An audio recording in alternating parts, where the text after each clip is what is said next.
नाही मग त्याला कामच नाही दुसरं काही. हे आमचे धड नाहीत ना हो. हे मराठी, हे मुसलमान, हे दलित, हे धडाचे नाहीत आमचे. हे जर नीट झालं राहील ना, मुसलमानाचं कोणाचंच वाकडं करू शकत नाही देऊ. फक्त दंगली करायच्या त्याला आणि मतं भागून घ्यायचे. नुसतं झुंजी देते एकामेकाला. आम्हाला आमच्यात कोटाकोटी लावते. घेणं नाही देणं, जे आयुष्याला लागतं ते दे ना. हिंदू धर्म टिकायचा ना तुला. आम्ही कोण आहेत? हिंदू आहेत ना. कारण आमच्या लेकरा बाळाला बी मोठं. मराठी हिंदू नाहीत का? तर नुसतं मारामारी लागतात हिंदू मराठी. हे लेकरा बाळ ओरडतात ना रोज आरक्षण दे म्हणून. तुला हिंदू धर्म टिकून धरायचा ना. अरे हिंदू धर्म तर आम्ही टिकितो फक्त. सगळ्यात आधी काठ्या घेऊन आम्हीच असतो.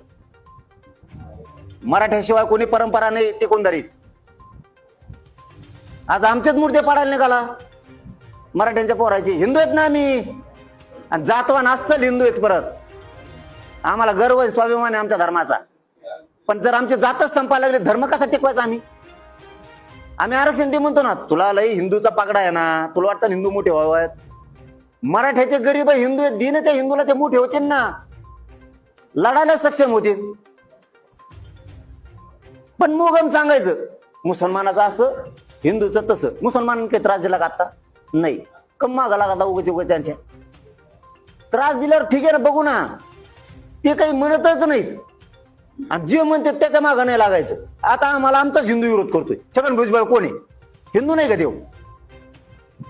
त्याला बोला ना की तू हिंदू आहेस, कशाला विरोध करतो आरक्षणाला?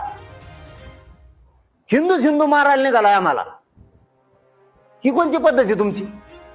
त्याला नाही वाटत त्या छगन भुजबळला की हिंदू मोठा व्हावा बाबा, हिंदूतला मोठा वर्ग आहे मराठा. म्हणजे माऱ्या करायचं असलं की हिंदू धोक्यात आला. आणि आरक्षण मागितलं, अरे आमच्यात नका येऊ म्हणते तुम्ही. का? ही हिंदू आहे का?